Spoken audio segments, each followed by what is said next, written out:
Whiskey for the Ages is not sponsored or endorsed for any product or program mentioned in this show and receive no remuneration from their creators.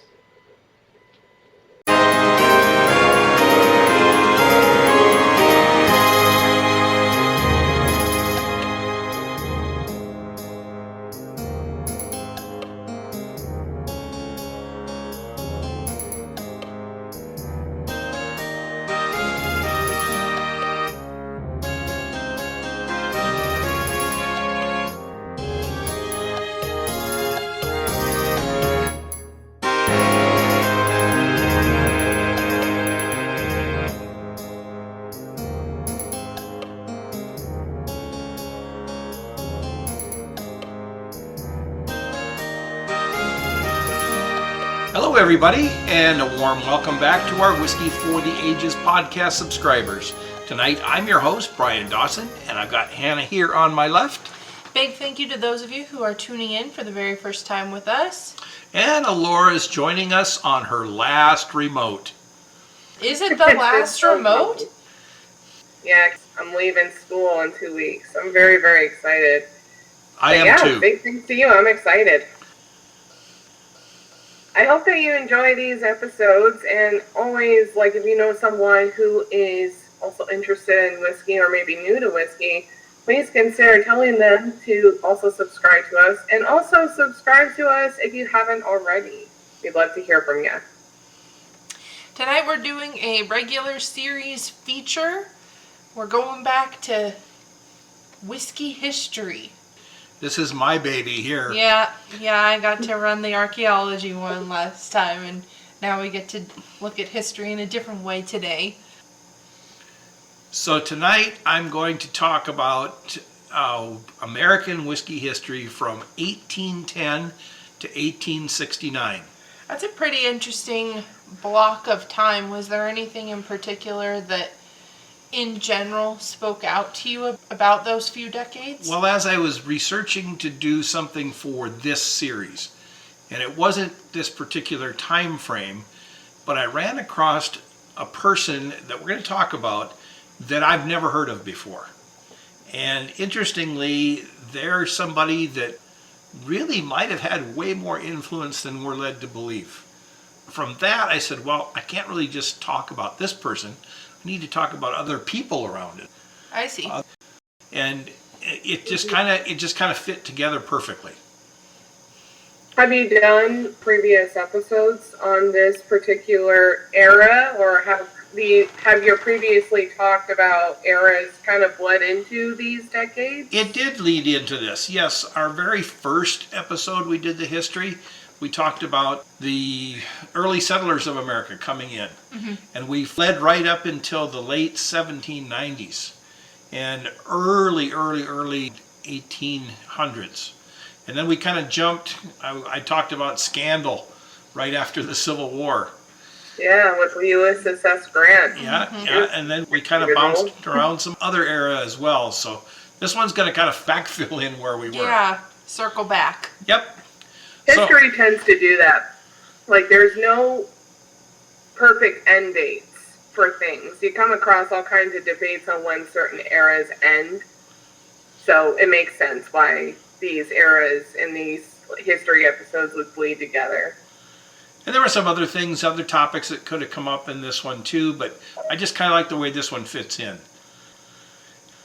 First, before we get started, what's everybody drinking? Laura, what did you pour for yourself tonight? Old Forester 1920. A tried and true. Yep, that's one of my favorites. It is my go-to answer when anyone asks me what my favorite whiskey is, because it's just so reliable and it's great. And I was feeling a little high proof today. How about you guys? Well, I poured some Michter's. Just Michter's US 1 bourbon. Very nice. 94 proof or 90? That sounds right. 92, 94, whatever. I just like Michter's. And I poured some Henry McKenna Bottled in Bond, the 10-year-old. Pretty easy to get a hold of nationwide. It's one that we haven't had in the house for a really long time, but a little birdie told me that this guy's name might be important today. So I thought, oh boy, I better go get some so I could have a nice backdrop to today. And we're not going to review these tonight. We're just going to enjoy them as we talk. Yep. So let's get started. 1810 to 1819. So we're talking about these 9 years in this early 1800s. The first guy we're going to mention, Abraham Overholt. He was born in 1784 and lived till 1870. He was in Pennsylvania. His dad, John Overholt, actually was the person that got started. And if you guys might recall, we talked a little bit about John in the late 1700s. He allegedly even supplied whiskey to the Continental Army. During the Revolution. During the Revolution. Abraham grew up in southwestern Pennsylvania where the Whiskey Rebellion took place. Now, he wasn't involved in that because, quite frankly, he was much too young. He was a teenager when all that was going on. Maybe not even. Maybe 6, 7 years old. Probably not even involved in any... years of teenage age. Yeah. John Overholt, as I mentioned, his dad had supplied the Continental Army. He was known for creating Old Overholt, the whiskey recipe that was produced using Monongahela rye. Overholt was a pioneer, a businessman, and maybe even surprisingly a Mennonite. Oh, okay. We don't usually think about Mennonites and their whiskey. But Abraham, the son, he didn't do it for personal indulgence. He saw it as a business opportunity. He was known for being frugal, plain dressed, and well disciplined. He was all about no nonsense, and he reportedly never even drank his own product. And it's one of the longest standing lines today. The Old Overholt. He was pretty old too. Yeah. Like he died old too. Like he was born in the 1780s, died in the 1870s. So that's a considerable old age. So Old Overholt. There you go. Yes. Hannah mentioned that it's one of our oldest national brands. But if I'm not mistaken, it was the 8th oldest trademarked item that is still in existence today, still being used today. Pretty impressive. And that's all whiskey, or that's all products? Of all products. In fact, it's in Jim Beam's line, and it's what they call one of their olds. OLDS, one of their olds. Old Granddad is one of them, and the other one is Old Crow. So Overholt founded the Old Overholt Distillery in West Overton, Pennsylvania. There he scaled up his small family operation into an early industrial powerhouse. His early production grew from just 8 to over 200 gallons a day. Now, if you remember, Hannah did her archaeology on the Glenlivet, and 200 gallons a week. I believe it was a week, and that's when they were realizing that they needed a bigger location than what they had been operating out of at that time. So 200 gallons a day is no mean feat. That's a lot. Yep. So a lot of people demanding that 200. Absolutely. So Elijah Pepper, he's going to be our next guy that we talk about. 1775 to 1831. He didn't live quite as long. While Abraham Overholt was building his rye empire in Pennsylvania, another pioneer, Elijah Pepper, was laying the groundwork for what would become the most iconic bourbon legacies in Kentucky. Pepper's distillery in Woodford County, Kentucky, would become what we now know as Woodford Reserve. Oh. So he had that property way back when. Elijah Pepper was not involved in the Whiskey Rebellion either. One, he was in Kentucky. And two, he was only 17 years old at the time, so not really involved with it at all. But he did live through the aftermath, and quite frankly, he benefited from the rebellion and what took place because he saw that this was going to be an industry. He set the table, essentially, for bourbon in Kentucky. Together, these two guys represent the two branches of America's whiskey family tree, rye and bourbon. So I'm going to come back to the Pepper family in a little bit, I've highlighted a couple men here. Women were also involved. And this is the person that sparked my interest in this particular time frame. There was a person by the name of Catherine Spears Fry Carpenter. Big name. She was born around 1760, lived till 1848, and Catherine Spears was an early figure in whiskey history. She deserves a place in this conversation because of what she did later in life. Spears married a guy by the name of John Fry in Virginia.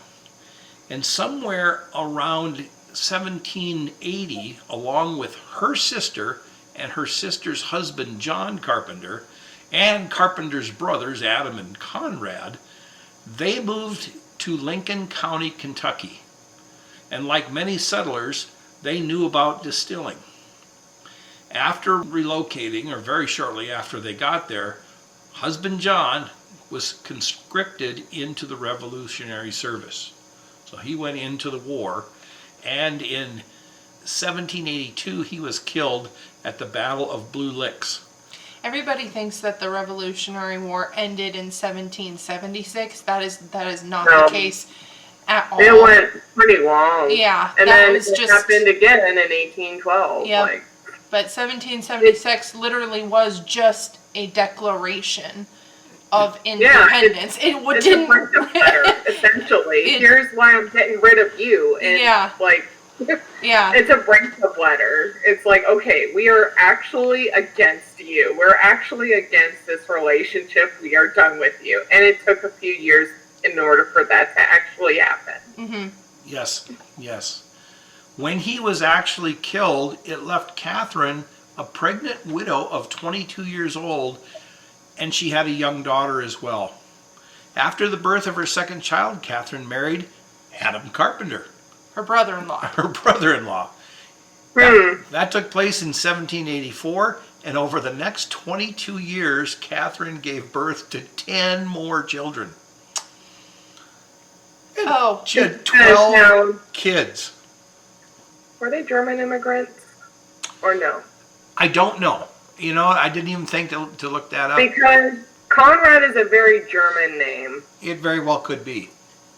And I don't know where Carpenter stems from, But the names themselves, at least they've been translated, if they were German, into the English equivalents. But if they were German, they wouldn't be called Adam or John, would they? I don't think so. I don't know if Johann? Yeah, it'd be Johann or something like that.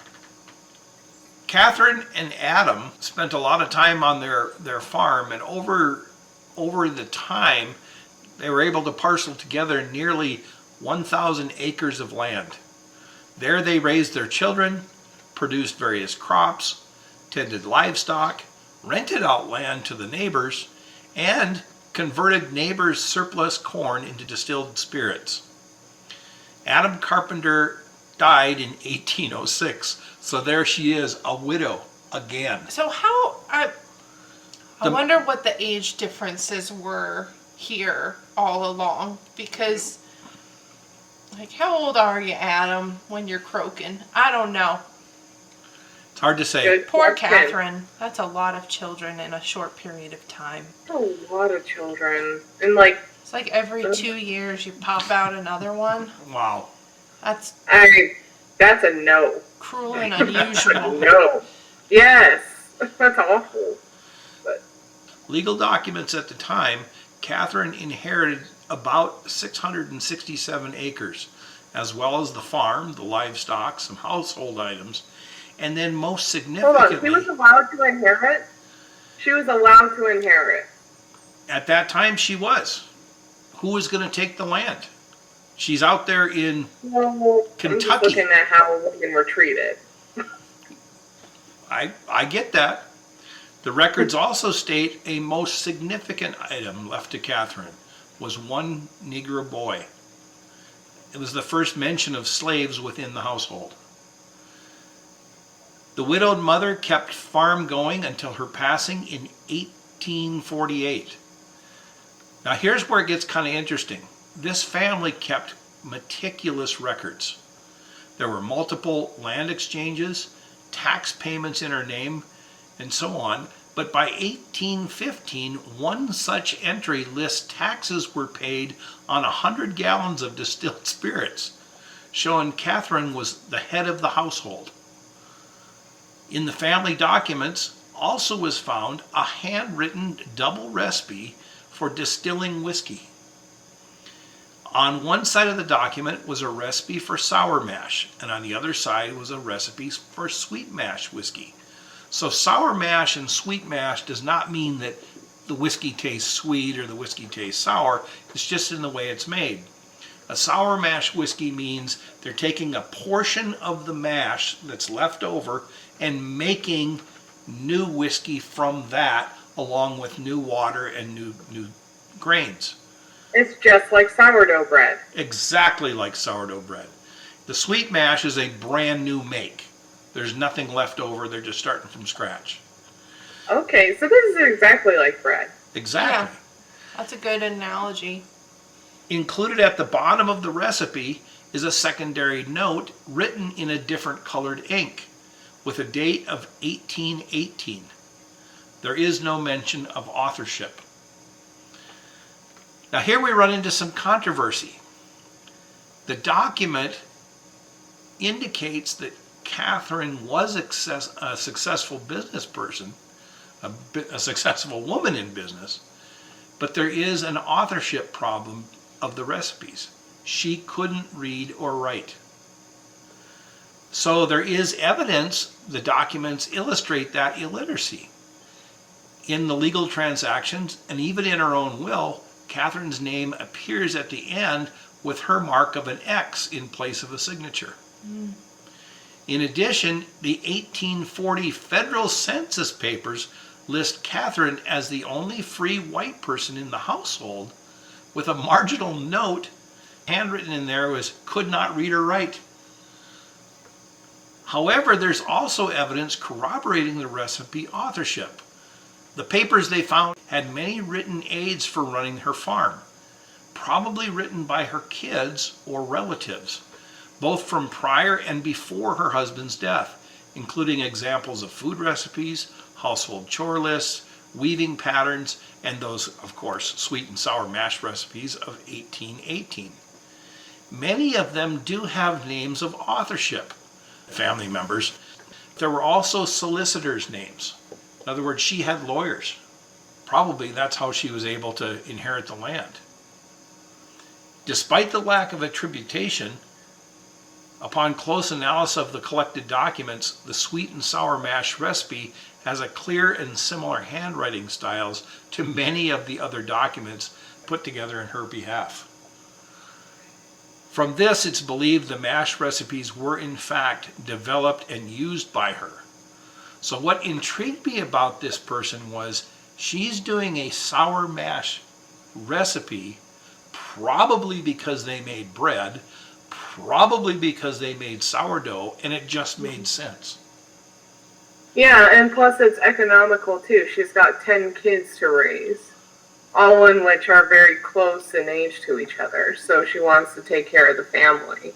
I would say that it's a piece of evidence that she's intending to leave behind a legacy, because if she was illiterate, there'd be no point to having anything written down for her to use.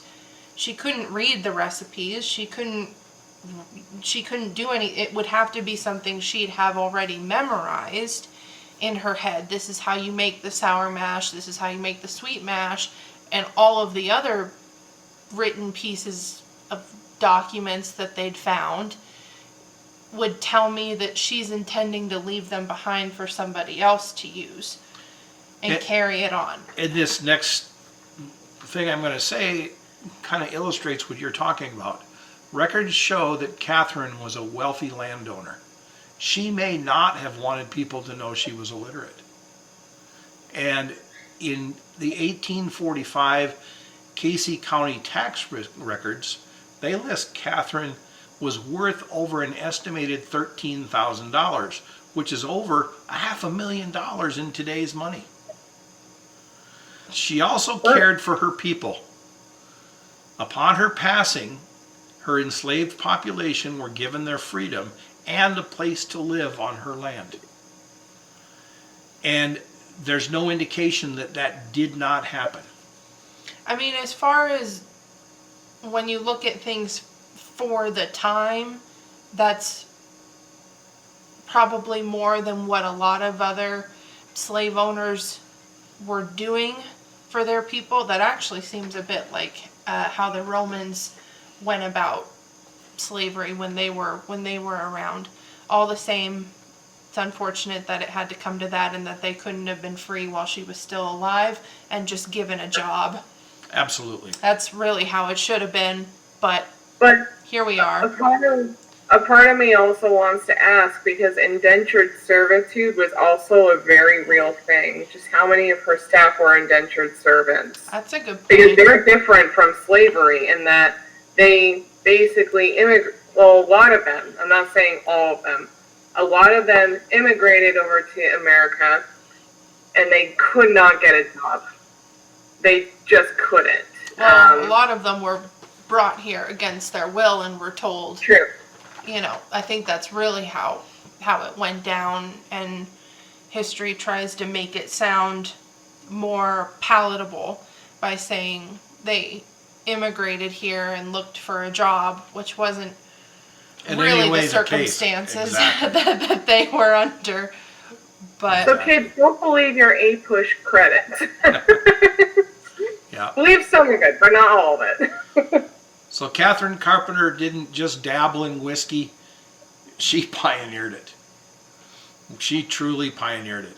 she was a big name, that's for sure. Do we know if those recipes did eventually evolve into any names we may recognize I looked, today? I searched, I tried to thread pieces together. It doesn't look like it.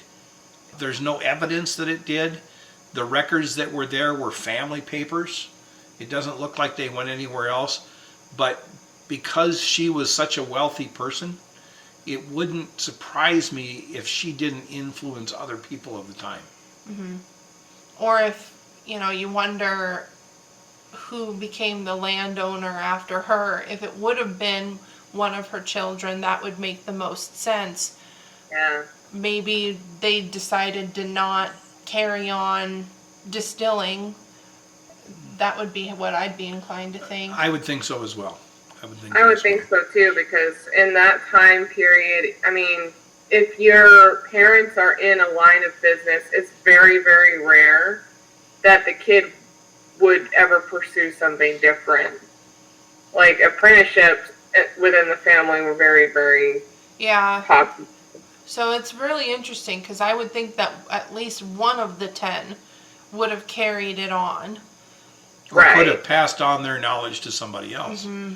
For example, this next somebody else, we're going to move into the 1820s to 1829, David Beam. Now, Beam is a familiar name. Yes, David Beam. Beam. Yeah, David Beam was the grandson of Jacob Boehm. And we might have talked about Jacob way back when we were talking about the original Overholt. How do you spell his last name? Well, he originally spelled it B-O-H-M or B-O-E-H-M. That's actually pronounced Bame. It's weird. Bame, really? Well, Yes, now we it's know pronounced how. Bame. Now we know how Beam. That's an easier. Exactly. It looks like Bohemian. Yes, it is Bohemian. Yeah. Something with a last name that's spelled exactly like that. So. Yep, Bame. German origin. The name Beam or Bame, as Alora has corrected me, comes from Bohemia, a region of modern-day Czech Republic. It's a beautiful area. Jacob. Yeah, it's in there. I have. Yeah, Jacob Anglicanized his name from Bame to Beam. That's a I can see it. I can hear it. David is credited with turning the family whiskey making into a brand. In 1820, by the time he was 18 years old, Beam had taken over the day-to-day operations. Whiskey was becoming serious business in Kentucky. David formalized the distillery, giving their whiskey a name, Old Tub. Which is still around. Well, or at least there's... Reference to Old Tub. Yeah, there's a whiskey called Old Tub. Yep.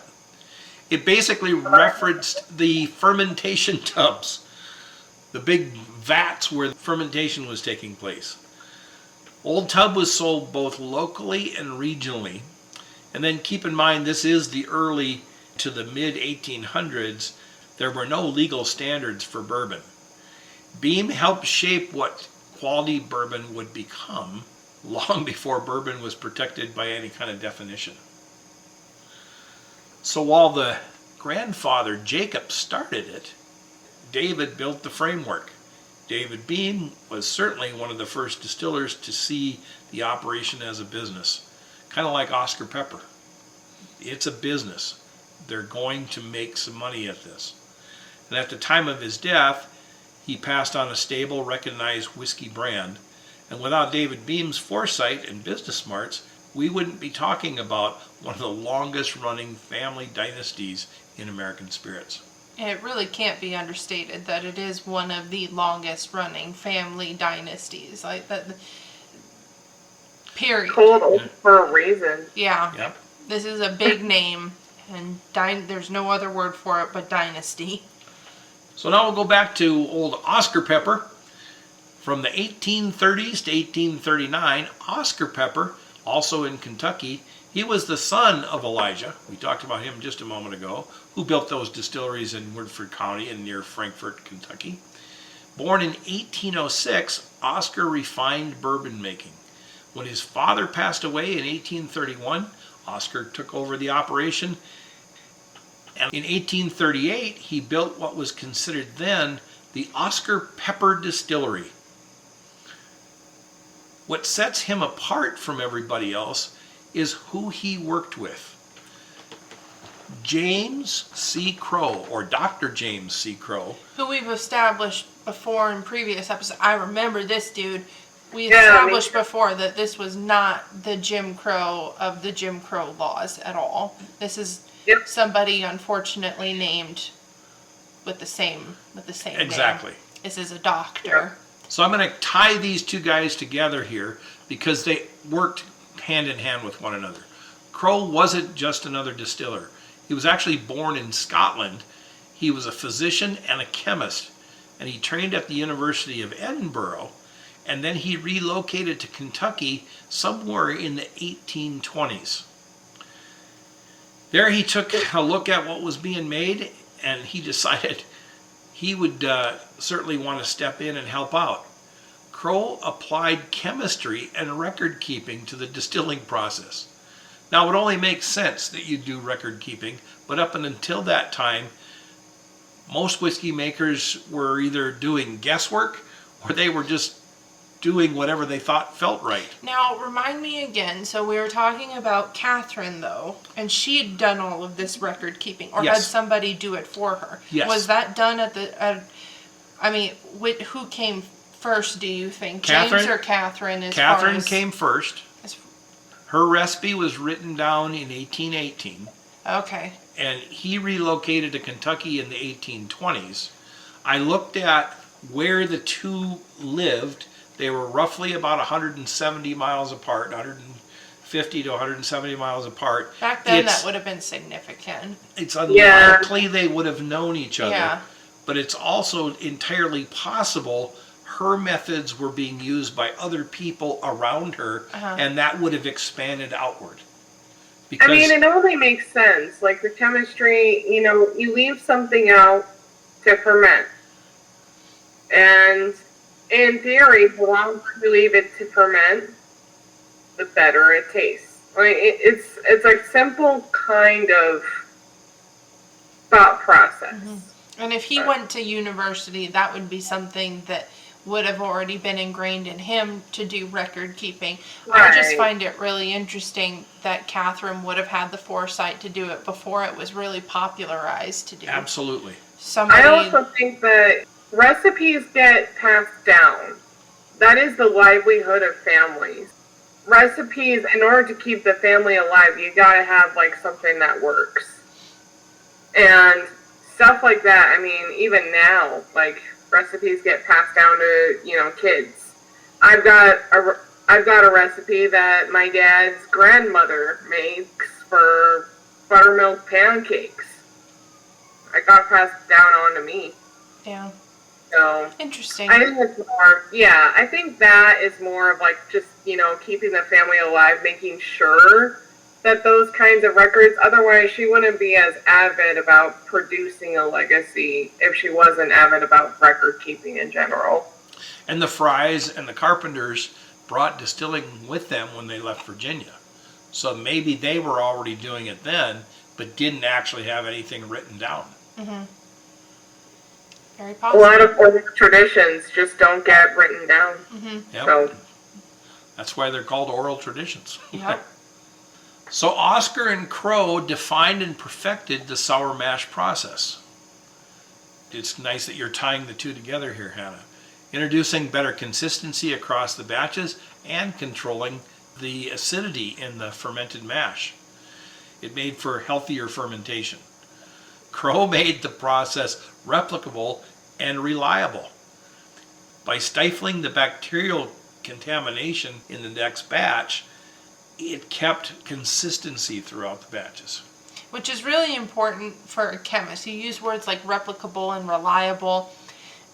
Anything in science, one of the first things that they'll teach you is, okay, whatever experiment you're conducting, you have everything written down for the purpose that it can be repeated at a later time and that you would reliably get the same results the next time you do it. That consistency is what helps solidify something that was once theory into fact. This is how you make a healthy fermentation process. This is how you prevent contaminants from getting into your batch. I mean, think about like Leonardo da Vinci. He kept records of all his inventions. And same thing for Isaac Newton. I mean, he kept records for all his physical discoveries. It's all science. Yeah, science. So Pepper and Crow also standardized aging. They were among the first to begin using charred oak barrels on a regular basis. Up until then, whiskey was typically stored in whatever vessel was handy at the time. Now there's a lot of theories too on who did that first, the charred oak barrels first. And those are fun to entertain, but it's hard to really know for certain allegedly, who did it first. Elijah Craig had a pickle barrel that he burned the inside of to store something in. Who knows? Who knows? Or someone trying to repurpose some wine casks and they thought, let's just burn the crap out of it so that we can get something new and consistent to help age this stuff. I mean, lots of fun stories. Trying to find out who did what first is like trying to find out what squirrel planted the first oak forest in the United States. It's pretty moot at this point. I thought that was Chester Squirrel. Oscar ran what was considered to be the model distillery. It was clean, it was organized, it was data driven, which was truly rare for the 1840s. Frankly, whiskey was still backwoods firewater. Moonshine. Did they treat wounds with alcohol back then? Absolutely did. Absolutely did. Civil War that happened too. Dr. Crow helped move bourbon from the frontier spirit into something worthy of respect and refinement. In the process, Oscar became more than just a distiller. He became a gentleman farmer, a savvy businessman, and a respected public figure in Woodford County. Crow himself wasn't a promoter. He didn't build a brand or expand his own empire. He just focused on the whiskey, doing it right batch after batch. One might say Crow was our first master distiller. Yeah. It's no exaggeration to say Crow helped define Kentucky straight bourbon. Or at least the first hired on master distiller. Previously it was you were owner, master distiller, farmer, ager all in one go as one person. And the workforce. Yeah, or as one family. After Crow's passing in 1856, his whiskey was known as Old Crow. And it was one of the most popular bourbons in the 19th century. It's still really popular today. Old Crow. And it's been a long time since I've had any, and I'm not going out and buying any. Maybe we should, just to try it. I don't know. Did you not like it, or? It's a bottom shelf dweller. I think it's $12.95 or $14.95. The stuff of college student fuel. Okay. That kind of atmosphere these days. And that's what I remember it from.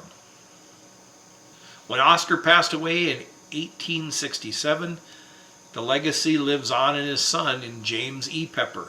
The Old Pepper became a nationally recognized brand. I love the name Pepper. Like, in the whiskey world, like, Pepper is a good whiskey. Yes. It's a very good whiskey. And we've never really had the entry-level 1776 peppers. No, we haven't. We've only had the James E. Pepper rye and single malts. We have a bourbon. We haven't opened it up, but we haven't had any of those 1776s. Yep. The pepper is just really well balanced, I think. Like, when I say balance, I've talked about this in previous episodes. I mean, like, I can go on a mini scavenger hunt and figure out, oh, is this fruity? Yes. Is this sweet? Yes. Is this baking goods? Yes. It's a whole array of flavors. So I really like the pepper. So our next guy is T.W. Samuels. Most people don't know T.W. Samuels. They may recognize something here, but Taylor William Samuels, or T.W. as he was known at the time, might not be a shelf name. We don't see any Samuels bourbons on the shelf. But his family made whiskey in Washington County shortly after his birth in 1800. Still in Kentucky. Still in Kentucky. And they brought their stills west from Virginia as well.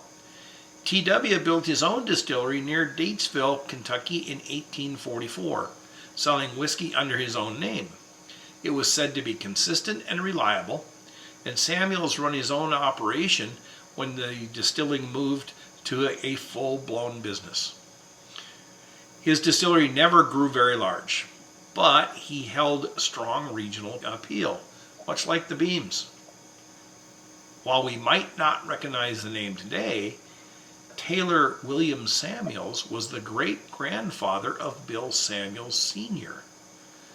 Bill Samuels Sr. and his wife Margie Samuels would later swap out the family recipe for one of their own, and they created a softer, wheated bourbon. We know them today as Maker's Mark. We all know the brand. We just didn't know that it got started by T.W. Samuels. Family. That's cool. Family. So why did they go for the wax covering? That probably came later. That came much, much later. They probably went for the wax to set them apart from everybody else. And it does. So It does. I mean, I can recognize it. Like, one of the first things I do in a restaurant is look at what they're selling and see if I can identify the bottles. I can always identify the Maker's Mark. I mean, red wax covering. Yep. T.W. lived a long life. He died at 98 years old. Oh my. Wow. He witnessed so much. Born in 1800, he saw American history. And he saw it through the whiskey glass. That's... Civil War territories out in the West, like Lewis and Clark. Granted, he might not have many memories of the Lewis and Clark thing. America practically grew in front of his eyes. Yeah. That's pretty amazing. That's a lot of change in a short period of time. But Yep. to know that there was somebody who watched it all. Can you imagine his perspective? Just or anybody's perspective who lived that kind of length of time during that time. Well, That's crazy. My dad's mom, Grandma Ethel, Yeah, she lived born in to 1901, and she lived till recounted 98. the first time she saw a car on the road, and that was apparently what saved her life. Yeah. Like, I mean, it's all perspective. I personally couldn't imagine living that long and being like, oh crap, I saw like the whole millennium, like Or a whole century. oh Yeah. crap. Whole century. Yeah. Absolutely. Oh, I don't want to. I don't want to. So our next guy that comes along, I'm sure everybody's heard of him, William LaRue Weller, born in 1825, lived till 1899, also in Kentucky. And of course, we all know him. You know, some of us love him. I love him. I love it. Well, we're 15. Yep. We have a William LaRue Weller, and the little birdie told me we'd be talking about this guy today too, but I said nope. My Weller can stay in the cupboard for a little while longer. Yep. I'll find somebody else to pick on. By 1849, he had launched the W.L. Weller and Brothers business. It was a whiskey wholesaling outfit in Louisville, Kentucky. He wasn't a distiller, though. He sourced from local distillers, bottling and distributing whiskey under his own name. He was a true non-distilling producer, an NDP. And as an NDP, he built his reputation on honest labeling and high-quality sour mash. And he also made a very bold move. He changed bourbon flavors forever. He had his distillers use wheat instead of rye in their mash. And this is before the Samuels have created Maker's Mark and Way before. And tweaked the great grandpa TW's recipe. Absolutely. So this is really the first time we're seeing a wheater come into the picture like On any this, kind of massive scale. on a massive scale. Wheat softens whiskey's bite. And we can all detect that when we're drinking a wheated whiskey. I mean, we did an episode on that, didn't we not? Well, we talked mostly about ryes, but that was something that we highlighted in the comparison of rye whiskeys, whether they're ryes themselves or rye bourbons in comparison to Perhaps we wheated. can do a spotlight on that in an episode. Could be. Was that a spoiler? Could be. Oh my god. The wheated style caught on. People loved it because it wasn't aggressive. Weller didn't just change how bourbon could taste, he shaped how it was marketed and trusted. Basically the labeling. He was all about the labeling. He wanted everybody to know what was in these bottles. And this was all happening when honesty wasn't necessarily the norm. So he's Right, almost there were no rules. yeah. There were no rules.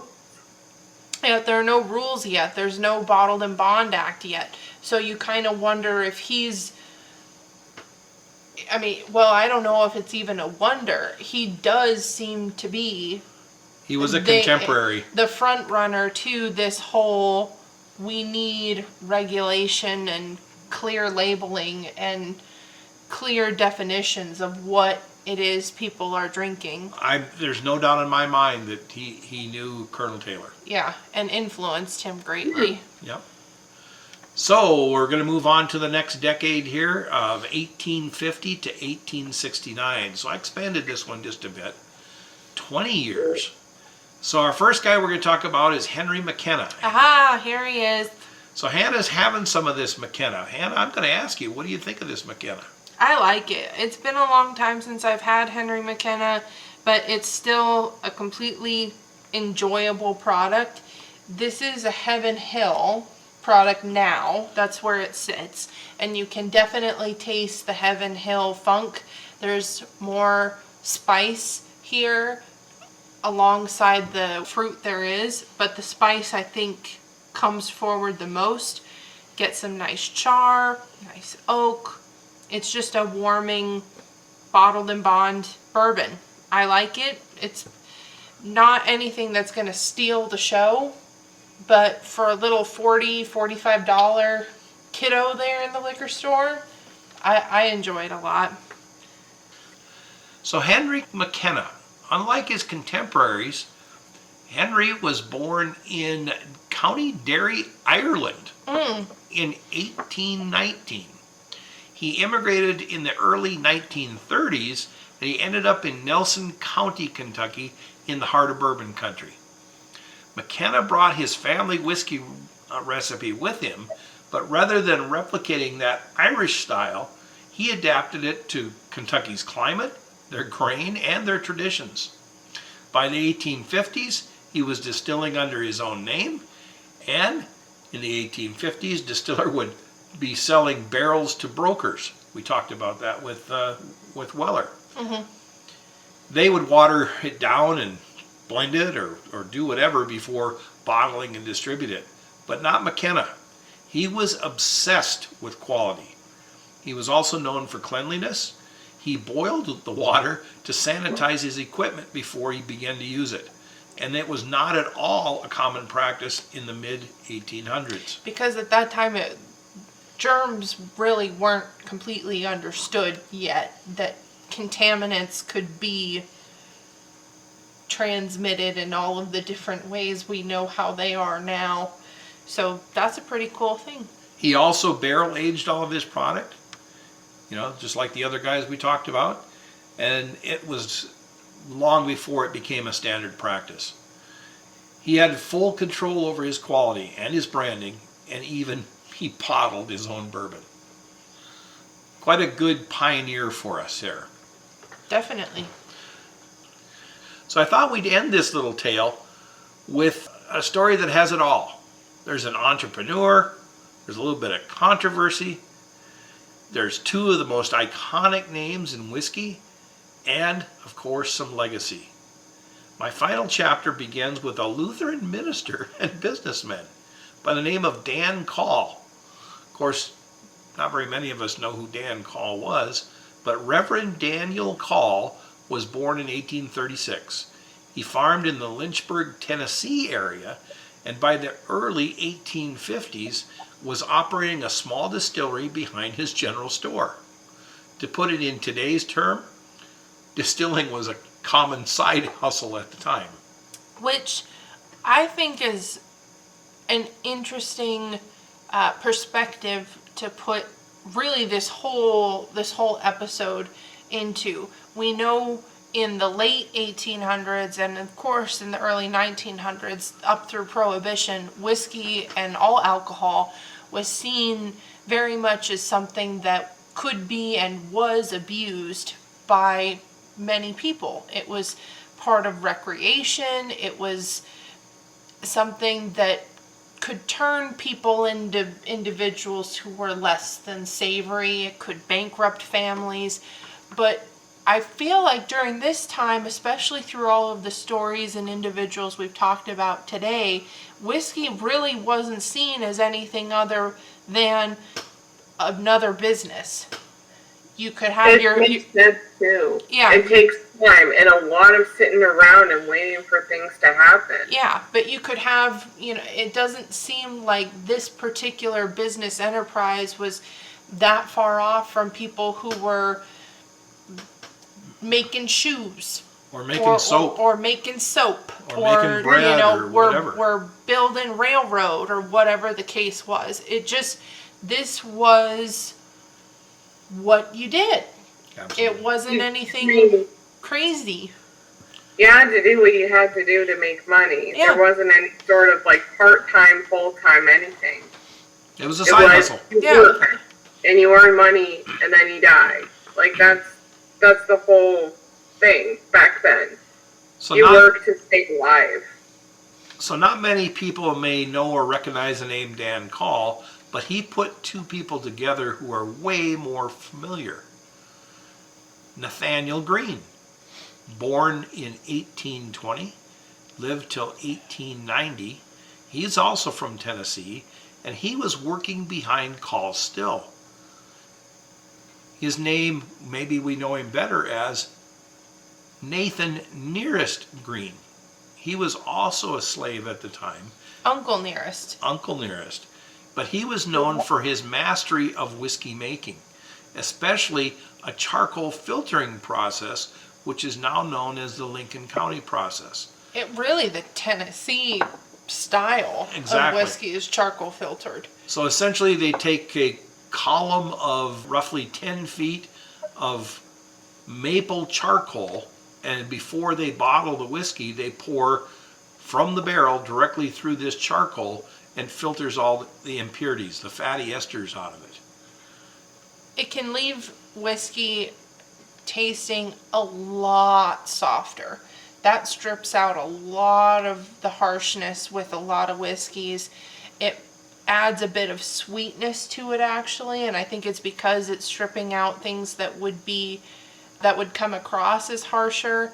So all of those Jack Daniels, George Dickel, all those ones are charcoal filtered. So if any of y'all like those, that might be why. Exactly. I mean, you tend to mix those with Coke as well, like any kind of soda. You can. Some people, Yeah. Yeah. So Green ran Call's Distillery as the head distiller. He was the master distiller. By 1864, Call's general store and whiskey business had grown. In fact, it had grown so much that Call needed help in the store and at the still. So he brought in a local orphan boy who had been living on the streets on his own. And that person is Jasper Newton Daniel, born about 1849 and lived till 1911. Also from Tennessee, he was better known as Jack. Anybody know the name Jack Daniel? Yeah. I just mentioned him. Yeah, Call introduced him to Green, allegedly telling young Jack, "This is Uncle Nearest. He knows how to make whiskey, and he's going to teach you." Wow. I mean, I'm sure that's paraphrased from something. Yeah, I'm sure but that's that how isn't the story goes. Sure, that's not a direct quote, but man, can you imagine if it was? In the beginning of teenage Jack Daniel's whiskey education, at 15 years old, Uncle Nearest Green taught Jack everything, from fermentation to charcoal mellowing, basically the definition of Tennessee whiskey. Which would make sense at the time. Like, you want your kid to succeed you so the family survives. Yep. The family name survives. Like, that makes sense. So after the Civil War and Emancipation, Green continued to work as a freeman. He survived. His mentorship shaped Jack's legacy. Meanwhile, Dan Call found himself at a crossroads. His congregation and even his wife pressured him to give up distilling. After all, he was a preacher. He was making liquor. And sometime in 1866, he did. He sold the operation to Jack, who continued working with Nearest Green, later hiring Green's sons and grandsons as well. But it's only recently that Nearest Green's role, he's been given proper credit. The Jack Daniels Company acknowledges Green in all their literature and in their distillery as their first master distiller. That's pretty remarkable, actually. So in the span of just a few years, a preacher owned and then sold his stills. An enslaved man became the nation's first known African-American master distiller, and get this, a 17-year-old kid would go on to build the most recognized whiskey brand in the world. 17 years old. And today, Nearest Green's legacy is honored through the Uncle Nearest brand, dedicated to preserving his name and contribution to American whiskey. I think it's the perfect way to end this era in American whiskey. Between 1810 and 1869, distilling wasn't just about alcohol. It was about ingenuity, hardship, heritage, and development. Yeah, there was a whole lot of trial and error going on, and a lot of, we didn't have rules or laws at that point, so it really was just a no man's land of innovation the entire time. And That's how it started. yeah, and all these people were trying out different things and living in different places and putting their stamp on processes and legacies all at the same time. And so many of these guys, we still know them today. I'm just going to say, big names today. Yeah. That's pretty cool. Getting their start 150, nearly 200 years ago. It's just crazy. Yeah. Getting crazy. I mean, if you need further proof as to why bourbon is such a legacy with American whiskey in general, I mean, look 200 years, 300 years in the past. That's all there. It's our history.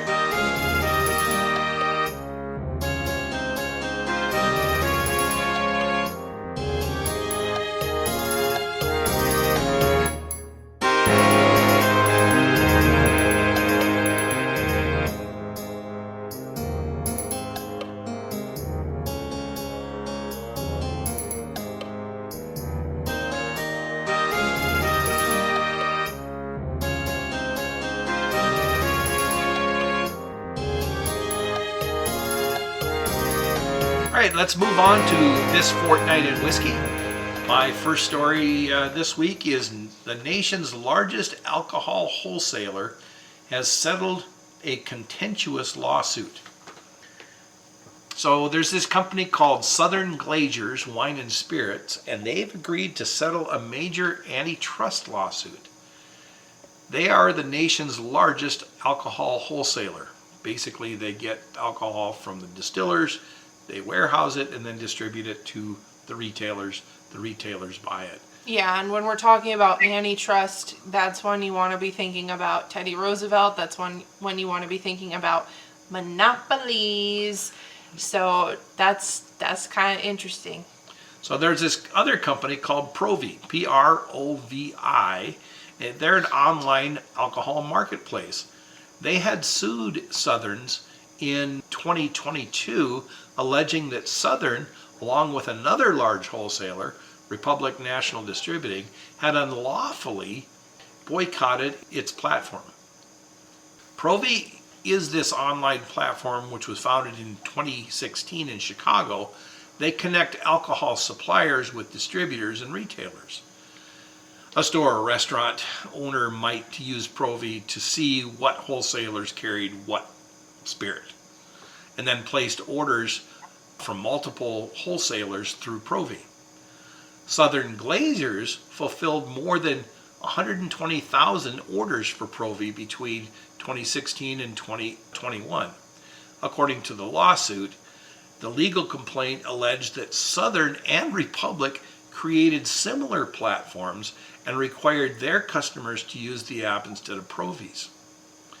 When Southern and Republic filed motions to dismiss, the Northern District of Illinois Eastern Division U.S. Court denied their petitions in May of 2024.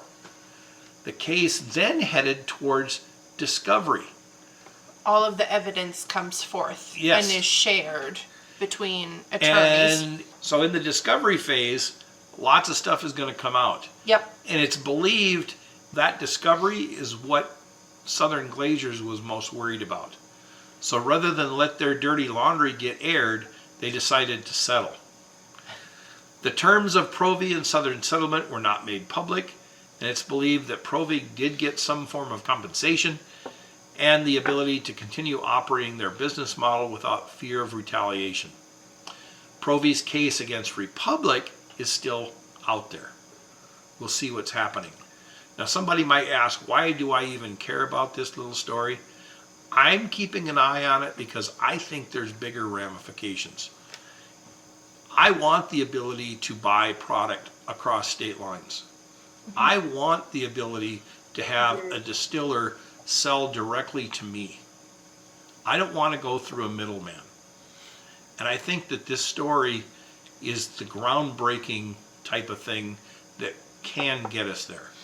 Well, and it's been one that's been in the works for a while. You mentioned that this lawsuit kind of came into being originally in like 2022. The courts are doing things in 2024. We've got another lawsuit that's still ongoing here in 2025. These are the kinds of things that are really going to confirm without a doubt what the law on this issue is going to be and how it's going to continue on. Wineries. So if you ever wonder why study history, like history's happening right now. Mm-hmm. It's very relevant. Wineries can sell their spirits to consumers. Yep. Distillery. Through Walmart and all Yeah. the grocery stores. I mean, at least in Idaho, they can sell. Well, they can sell liquor in grocery stores. Other states, it's a little hit and miss. yeah. Well, that's a different. That's a different set of laws, but. My second story. After flooding, Buffalo Trace is gradually returning to normal. So it's been a tough couple of months for Buffalo Trace. Not one but two major weather events have hit their property. First, at the end of February, a big mudslide caused saturated soil to cave into a river. A shipping container and a temporary building slid into the Kentucky River. Nobody was hurt, and the incident didn't stop any production. But by the 7th of April, things got worse. After days and days of heavy rainfall, the Kentucky River rose to 48 feet. Normal gauge height in April is 12 to 15 feet. So practically tripled. Buffalo Trace was forced to temporarily close operations. Now think about that. Buffalo Trace, one of the bigger distilleries, was forced to close operations. Floodwaters had covered the entire main campus. Their bottling facility had 2 feet of water in it. River water. Yikes. As of this report, distillery said things are gradually returning to normal. The removal of debris and damage is about 75% complete, and that's thanks to hundreds of cleanup and restoration people. The buildings have been emptied of water, power has been restored to some of the areas of the complex, and it has enabled the bottling inside the Blanton's bottling hall to resume. By the middle of April here, just a couple weeks ago, Buffalo Trace also reopened to limited visitors. If highly scaled back retail is available, basically they've set up a little pop-up tent where bottles can be purchased, and under a nearby canopy they're doing some complimentary tastings. These are only happening to people who had tickets already pre-sold, and they're not letting anybody just come in and tour the facility. That makes sense. As capacity improves, a small number of tickets will be offered online, and of course that'll be first come, first serve. The Kentucky River is a tributary of the Ohio River, and it's had a long history of flooding, with major incidents all through the 20th century, the worst one coming back in the winter of 1978. And Buffalo Trace is no stranger to this flooding. And I believe we talked about that in the spotlight on Buffalo Trace Distillery, how many floods have plagued that area since essentially its inception. There are quite a few other distilleries located on the Kentucky River, most notably Wild Turkey. They're down in Versailles, but it sits at a much higher altitude than Buffalo Trace. It's not right on the river.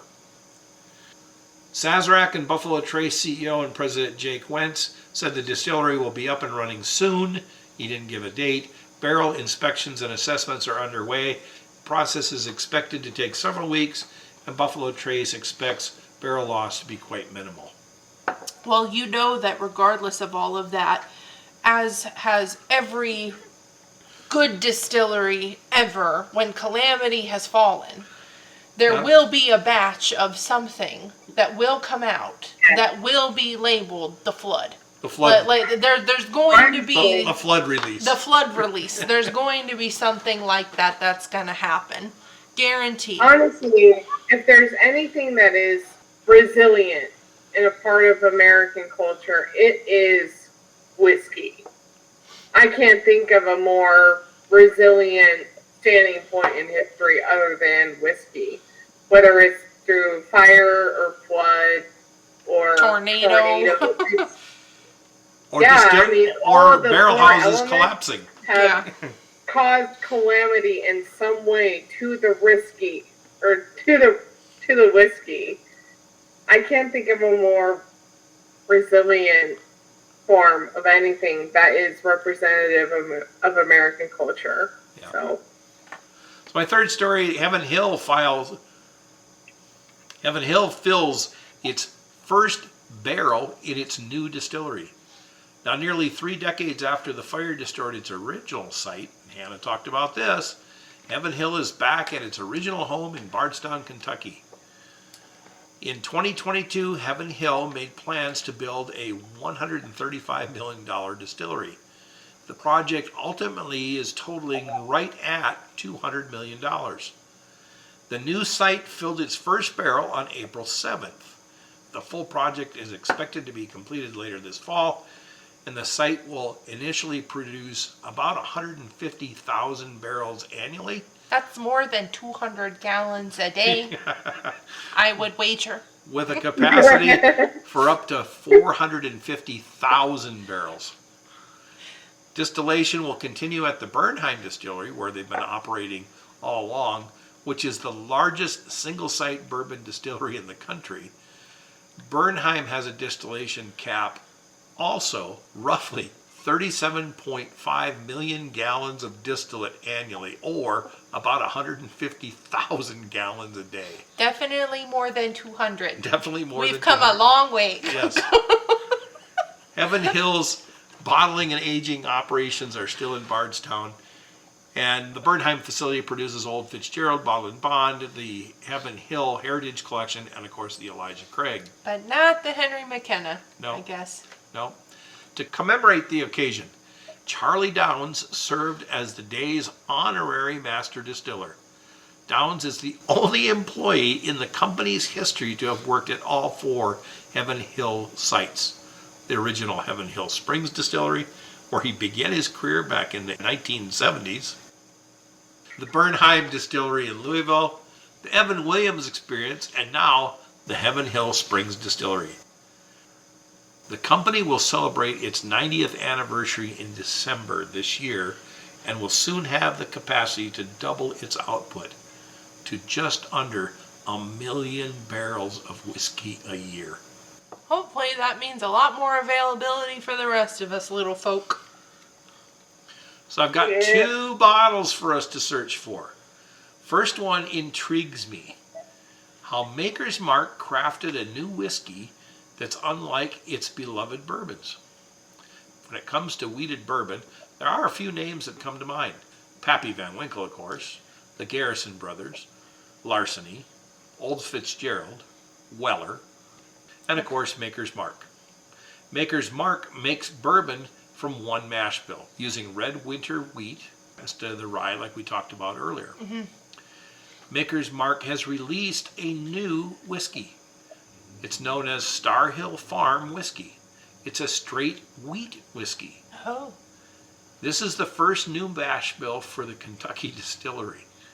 In probably a really, really long time. Since they changed from the rye to the wheated.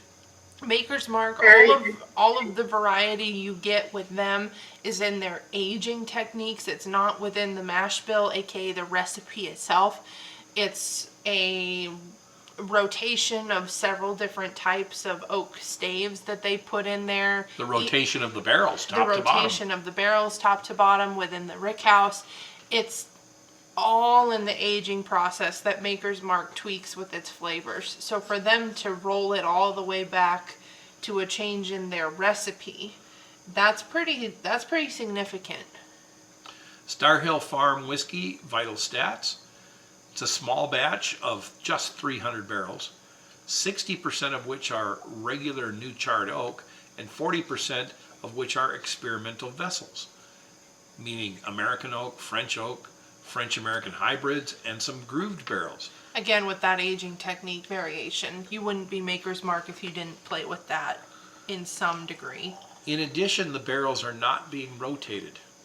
They're going to have some from the bottom of the rickhouse and from the top that they're going to blend together.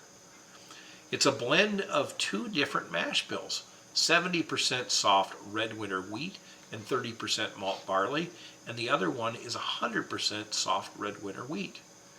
Way different from their regular 70% corn, 16% red wheat, and 14% barley. The final blend was aged from 7 to 8 years, with each component being aged separately and then blended.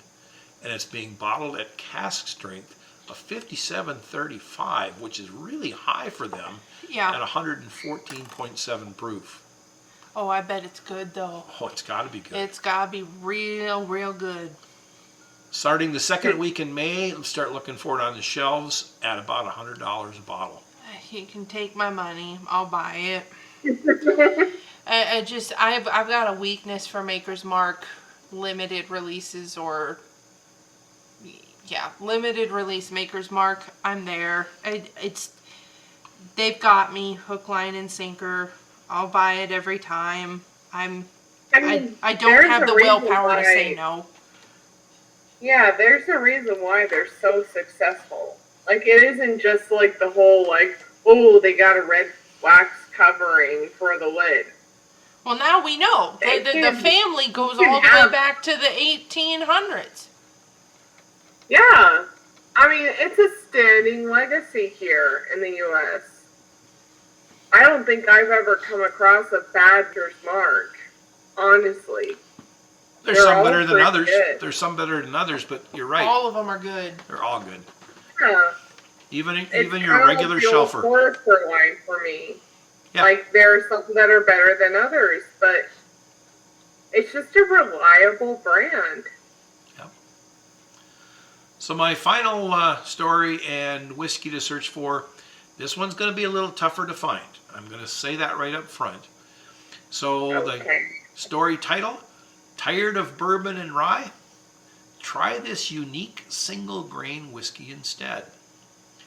At its core, whiskey is an agricultural product built of grain. It all starts on a farm. Mm-hmm. Perhaps no whiskey maker in the country today demonstrates this more dramatically than Frey Ranch. Now, I know most people have never heard of Frey Ranch. I am very intrigued and I want some. And I'll tell you why I want some. Frey Ranch is just across the Idaho border, just south of Winnemucca in Nevada. The owners of the ranch are farmers, going back to the traditional style of making product. They're taking their own extra grains and making whiskey. Now, is this Winnemucca? Like, I've been to Winnemucca and actually have like tangible memories of Winnemucca. It's a getting on point to the freeway. The Frey Ranch does sound familiar to me. Have we talked about it before? We did. Okay. It was in another news story. I recall this, that yes. It's like a husband and wife duo? Yes. Okay. Yes. Frey Ranch is one of the few producers in the nation to grow 100% of its whiskey grains on site. The craft distillery showcases its single grain series with homegrown ingredients. The latest example of Frey Ranch is 100% barley whiskey. Okay. So this is American single malt. No, it's not. Huh. One would think it's American. One would think it is, but it's not. It's a really unusual offering. It's a 110 proof pot stilled expression made entirely from two-row unmalted barley, and aged exactly for 4 years and 8 months. Most American whiskeys rely on some element of corn or rye in the mash bill. They're not doing that. Even the new coined American single malt leverages malted barley as its sole ingredient. And the new regulation or stamp of American single malt is that it's malted barley. So this is unique then. It's an unmalted barley. Frey Ranch is using Irish style pot stills. Pot stills utilize unmalted barley, but even with Irish, the unmalted component is usually combined with sizable percentages of malted counterparts.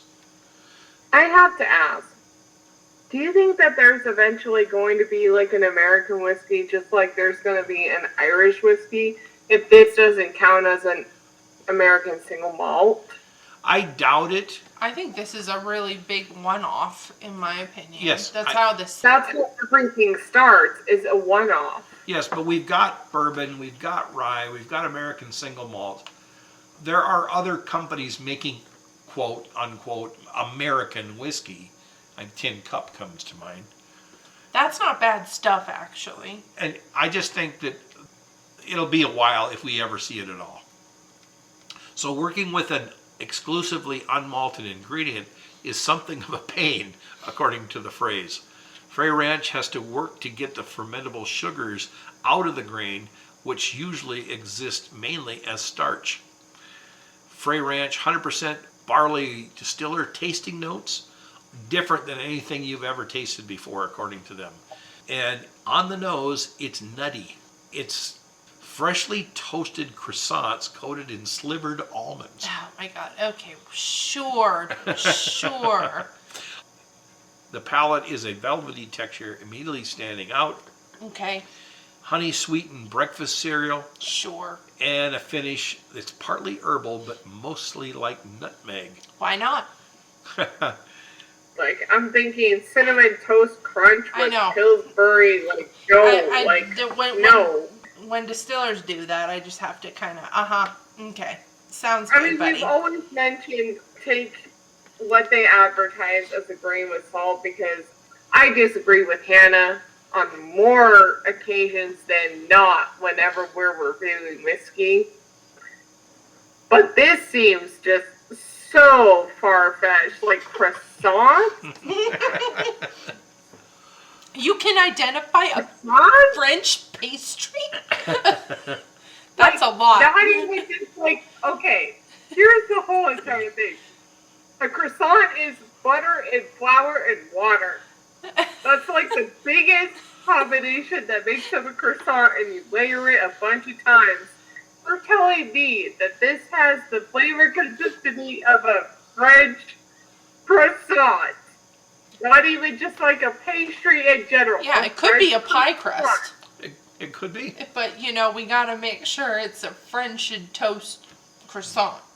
Like, oh crap. Like, Oui, oui. And then you, on top of that, experience the Cinnamon Toast Crunch of cereal. Like, I mean, don't get me I wrong. mean- I'd be interested in trying it. I think that this is an interesting concept to move away from a malted barley to an unmalted barley.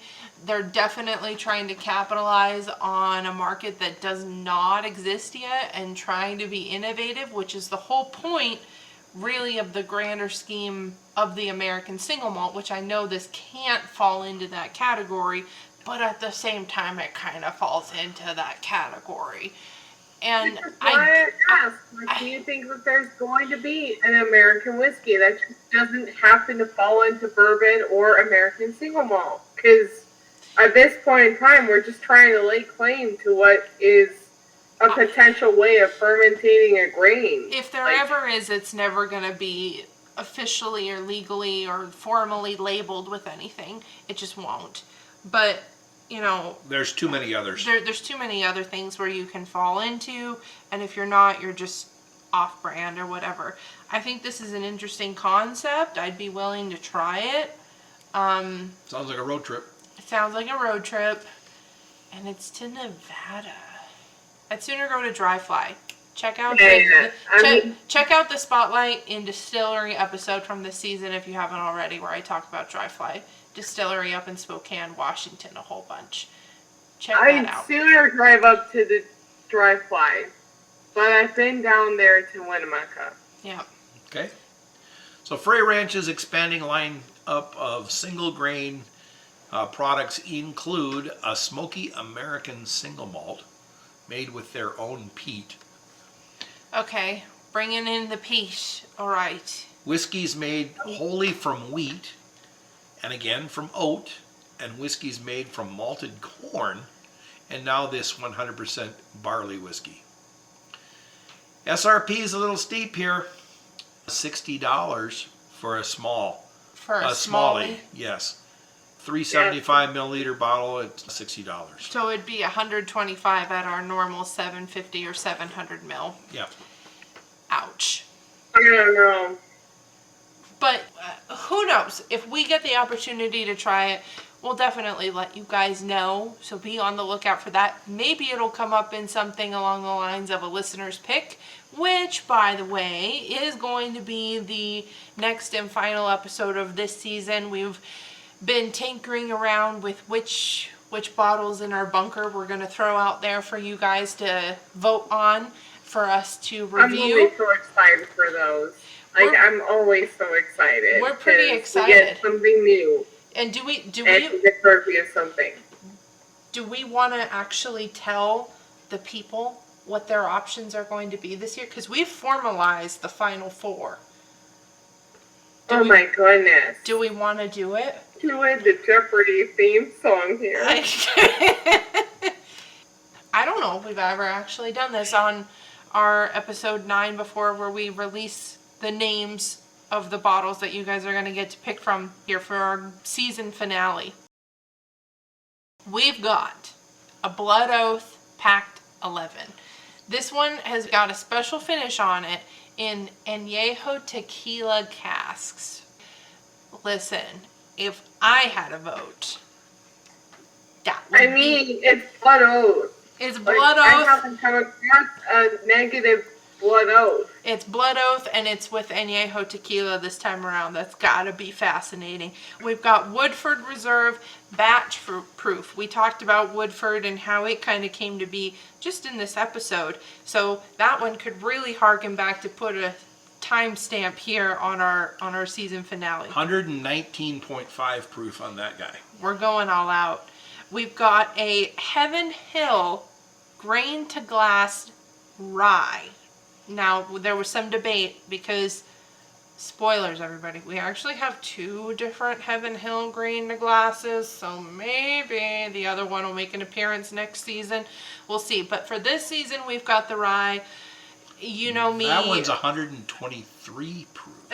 And you know me, I love me some rye. So I'm not mad at any of these so far, okay? Not mad at any of them. And then the last one. It doesn't make sense for you to be mad at any of them. These are our fancy ones, pulling deep out of the bunker. And then this last one actually isn't so deep from our bunker. It's a relatively new one, and it was suggested by one of you guys that we review. So we thought, what a great time for us to find it, because it's on our closeout shelves, unfortunately. It's on our closeout shelves, and we thought, let's go for it. So this is the last possible one for you guys to vote on this season, is going to be the Kentucky Owl Confiscated Batch. So that one is on closeout over here in Idaho. We haven't really gotten to have too many of the Kentucky Owl variety because they are a little bit on the steeper side as far as price point goes. We have had the Wiseman, which was previously closed out and isn't available in Idaho anymore, which is really a big shame because that Wiseman is a really decent offering and sits at a really affordable price point of around $50, if I believe. Give or take 10 on either side. So that one would be a very interesting one for us as well. But those are your 4. Just to reiterate: Blood Oath Pact 11, Woodford Reserve Batch Proof, Heaven Hill Grain to Glass the Rye, and Kentucky Owl Confiscated. So be looking out. I'm a sucker for owls. I love owls. So Laura's got a vote in there. So we'll be looking out on our social media for those polls to go up for you guys to vote on. And the next episode, you'll see which one ended up being the winner. And we'll pour a glass of that. And Laura will be home. That'll be different. Thank God. It's only taken, 6 years for me to be done with this whole, college thing? My goodness. You'll be done. Well, we started this series with you here at home, and we're going to end it with you here at home. Yep, but we've got many more seasons that are planned for you guys. Next season, that's all I'm going to say. Next season, we have so many plans. So many plans, so many ideas. Alora teased a spoiler earlier on in this episode. Comment on here if you know what the spoiler was. That'd be really cool. And let us know what kind of things you'd like for us to enjoy when we do that spoiler episode. And then, of course, harkening back to all of those news stories that Dad talked about earlier, those can all be found on our archive page, which is just whiskeyfortheages.com. So go look there to find information on those stories and other stories from previous episodes. That's the show. That's our show. This was a good one. I learned a lot, actually, and it almost leaves me with more questions now. More, who was Catherine? How did Uncle Nearest and Jack Daniels perfect their crafts together? How did Henry McKenna's line end up coming into the Heaven Hill world? There's just a lot of stories. More about the Monongahela rye from Old Overholt. There's a lot of places these history episodes can go. I'm glad that we talk about them, and I think they're really important to talk about, because knowing where we come from in this big old sphere of amber liquid means that we have a greater understanding of where it's all gonna go. And right now, the whiskey story in America is certainly writing history with everything in the ways of American single malt, and maybe this Frey Ranch that we talked about earlier with the unmalted barley. Laura mentioned, this could be something that we see more of in the future. Who knows? It's a big deal. History is important. I also wonder about the whole women in whiskey. We did a slight spotlight on just Hannah's and my perspective of being in a bar or being in a liquor store. But if there is anything that I've learned about history in general, women are a lot more involved. It isn't just a male dominated field. It even comes into music. The reason why piano recitals are memorized is because of Clara Schumann. She set the standard, but there's a male who takes credit for that. I wonder if that happens in whiskey all the time. And that could be something that we learn of in other history episodes along this journey. But for now, we'll sign off here. Thanks for joining us, everybody. Yep. This was a good Yeah. one. I'm really excited for what we have to present in the future. So, yeah.